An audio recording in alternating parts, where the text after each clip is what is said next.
Well, greetings and welcome to Monday. There is more to the story. We're on chapter 13 and we're talking about King Solomon. In the sermon yesterday, I talked about the fall of King Solomon and how those little things that draw us away from God end up being big things. The little things that add up, that drew Solomon's heart away from God. And it didn't happen overnight. It happened little by little. He slip-slided away, he drifted away, and the fall was catastrophic for Solomon. Now, when Solomon was asked by God, what would you like? He said, I would like a wise and discerning heart. Remember that Solomon wrote much of Ecclesiastes, and he wrote Proverbs, and he wrote the Song of Solomon, and he also organized the Psalms, and he was an amazing person for a while until those small things began to accumulate and draw his heart away from God. In the adult forum yesterday, I talked about Proverbs in one aspect of it. I'd like to talk about Proverbs today. Proverbs begins with that. Proverbs is a collection of sayings, kind of like a stitch in time saves nine. Angels tread where fools dare to, whatever it is that they do. A watched pot doesn't boil. Those are all kind of proverbs or little sayings that we live by. So Proverbs really doesn't have an overarching theme other than it's just little nuggets of wisdom that Solomon wrote. It begins this way: the Proverbs of Solomon, son of David, king of Israel. For learning about wisdom and instruction, for understanding words of insight, for gaining instruction in wise dealing, righteousness, justice, and equity, to teach shrewdness to the simple, knowledge and prudence to the young. Let the wise also hear and gain in learning, and the discerning acquire skill to understand a proverb and a figure, the words of the wise and their riddles. Then he says, the fear of the Lord is the beginning of knowledge. Fools despise wisdom and instruction. And then he goes on, and if you look through Proverbs, Proverbs is the book of the Bible in the Old Testament right after Psalms. If you look through there's just all of these chapters of one saying after the other. Song of Solomon is the next book of the Bible, but Proverbs has just a big collection of sayings that are helpful for people to kind of live by. Proverbs 31 is the last one that kind of talks. There's Proverbs 31 ministries. It's mostly directed toward women. So if you're a woman, want to read through Proverbs 31, there's just a lot of stuff all the way through that's really good. What I'd like to talk with you about today, this morning, more to the story, is about what Proverbs says about anger and malice. It seems to me that we're in a real angry time. People's fuses are very short, both politically and after we come out of the pandemic. It's just kind of people's, it just seems this is not a kind and gracious time. I wish it were, and I hope that returns to our culture. Our church is fine, but out there in the culture, it's kind of an angry and divisive time. Now, Proverbs 29 says, a hot-tempered person gets into all kinds of trouble. It also says in Proverbs 15, hot tempers cause arguments. So, in terms of trying to find a way in which we as people and as a culture can move toward more of a calm, respectful kind of time, there are three things that Proverbs suggests. Number one, remember. Remember the results of our actions. Every time we blow up at someone or something, there are consequences, and often negative consequences. You remember the results. Reflect is the second thing Proverbs encourage us to do, to reflect before reacting. And third, to restrain, to just hold back your remarks. You don't have to say what's on your mind when you get angry. I mean, you don't need to post that or email that back. You can just restrain, reflect, and remember the results. Let's go through each of those. First of those, remember. Anger causes mistakes, is what Proverbs says. A hot-tempered person gets into all kinds of trouble. Proverbs 11:29. The fool who provokes his family to anger and resentment will finally have nothing worthwhile left. Anger, if it starts in the family, can have devastating results. James Dobson did a survey in a Parents Magazine article that is entitled, When You Feel Like Screaming. And they took a survey of 9 to 12-year-olds and asked them two questions. What do you like most about your mother? What do you like least? What they liked most was varied. What they liked least was when their mom yelled and screamed at them. They said, we don't like it when our mom screams. Well, why do people scream at each other? Why do people get so angry? Well, because it works. It works. There's a short-term effect. Psychologists know that when you yell and when you get angry at someone, most people just comply out of fear, but in the long run, you lose. Anger alienates. In the long run, you can damage a relationship with yelling and screaming and bullying.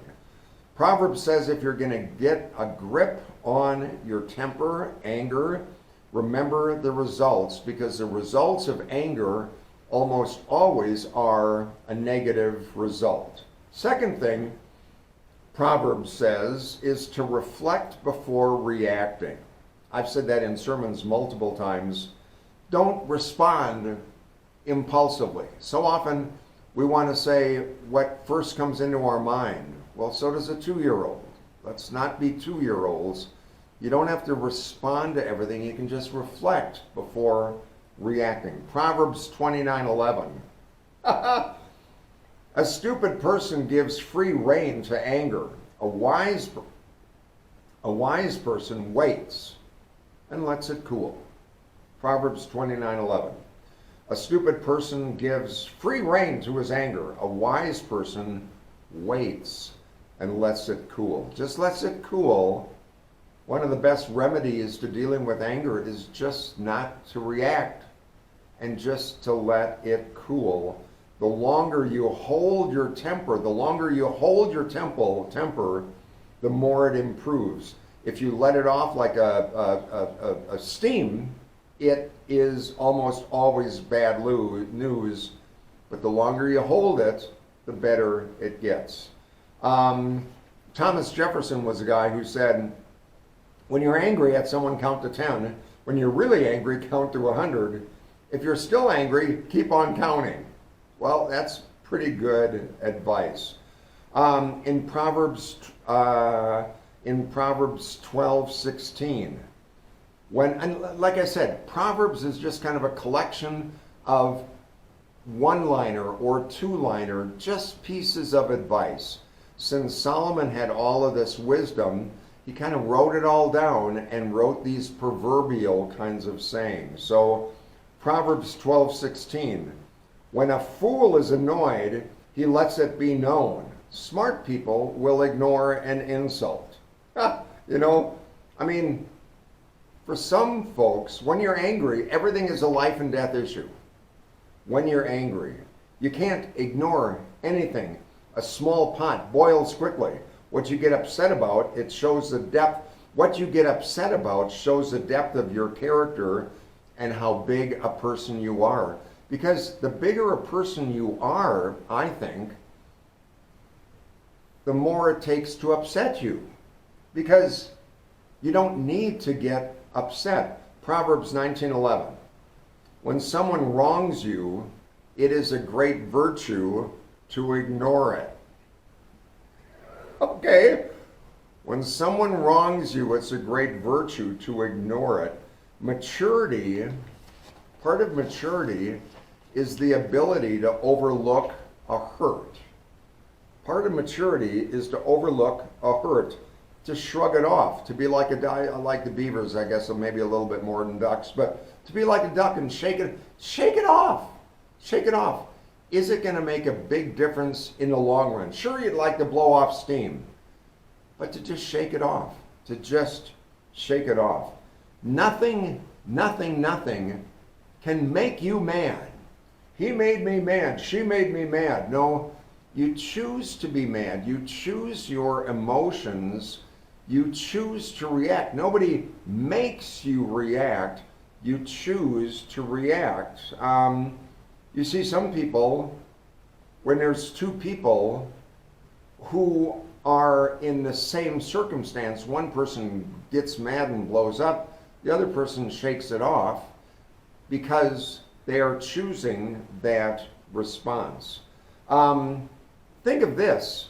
This isn't in Proverbs, but every moment that you're angry, you lose 60 seconds of happiness. Every moment you're angry, frustrated, you lose that moment of contentment and happiness. So you have to think, is what I'm angry about worth giving up my contentment and my happiness in life? It also says in Proverbs, I'm not sure where, but it says in Proverbs, a person's wisdom gives him patience. If you need patience, you need more wisdom. You need to try to figure out what is making me mad, because anger is a warning light that there's a deeper issue not being met. It's not the real problem. So it's really, when you get angry, it could be because you're hurt, could be because you're frustrated, could be because you're insecure, whatever it might be. But Proverbs also says people who stay calm have real insight. People who stay calm have real insight because they look inside and they're able to kind of identify what's really making me ticked off, what's really making me upset. Am I hurt? Am I frustrated? Am I insecure? Then you deal with one of those things and you don't have to get angry right back. So Proverbs says, if you're going to tame your anger and frustration, number one, remember the bad things. Number one, remember the bad results, remember the negative consequences. And number two, reflect. Pause. Pausing is one of the most insightful things we can do, to reflect and pause before reacting. And number three, Proverbs says, restrain your remarks. Proverbs 21, verse 23. If you want to stay out of trouble, be careful about what you say. You know, blowing your stack, think of this, blowing your stack only creates air pollution. If you want to stay out of trouble, be careful what you say. Blowing your stack only creates air pollution, and it doesn't do a whole lot of good. A sharp tongue is the quickest way to cut your own throat. Use sweet words, because you're eventually going to have to eat your words, so use sweet words so that when you eat them, at least they're sweet. Proverbs 15, verse 1. 15:1. A gentle answer quiets anger, but a harsh answer stirs it up. When you're angry, it's so easy to be sarcastic or mean or jab back, but it's never a good idea. A gentle answer quiets anger. So another principle that Proverbs also talks about is that anger is contagious. Anger is infectious. If you give anger to somebody, they likely will get anger back at you. If you give out harsh words, you're likely to reap harsh words back. I mean, think of children, how they learn from the example that we do. I mean, I just, years ago, I quit getting angry on the road when somebody would cut me off in traffic. Because my kids would be sitting in the back seat, somebody cuts me off, and I go, "Wah, wah, wah, wah, wah." Well, who sees that but my kids? Teaching them that when there's something that happens that you don't like, you're purely justified in roaring about it. So I quit that years ago. I quit that because people around us are watching how we react to things. And I just think of kids growing up in our culture now that there's so much anger out there, so much animosity. What we need is quiet reflection. We need respect. We need to be able to listen to others. And when we have harsh words coming at us, just shake it off like a duck. Don't let it in. I mean, you have to have a tender heart, absolutely. But you also have to have a tough skin. You can't let everything in and hurt you. But if you have a tender heart and a tough skin and an ability to just shake it off, that's what I think Proverbs is telling us. When Paul writes Galatians and he says the fruit of the Spirit is patience, patience is a fruit of the Spirit. The more God is in our lives, the more patient we'll be, the more understanding we'll be, the more likely we are not to react, but the more likely we are to reflect and again to pause.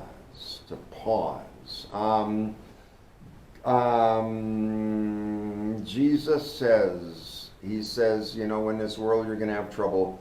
He says, but I give you my peace, that where I am you may be also.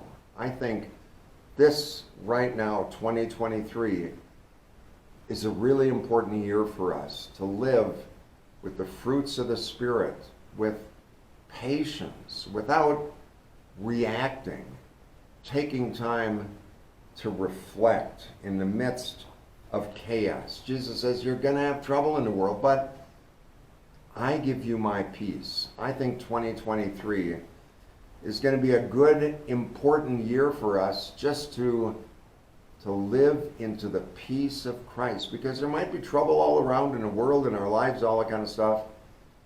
But Jesus says, I give you my peace, that where I am, you may be also. Maybe it's time to think about the fruits of the Spirit, gentleness, joy, consideration, all of those fruits of the Spirit that God gives us, so that we can shake off the anger that we see all around us and live by God's grace. Anyway, some things to think about from the wisdom of Proverbs and all the good stuff that Solomon said before he started turning his heart against God. So you take care. We will have a Friday preview for next Sunday. Next Sunday, the Adult Forum, the more to the story next week. So our journey through the story continues. Good to be with you. I'll see you again. You take care. Bye-bye.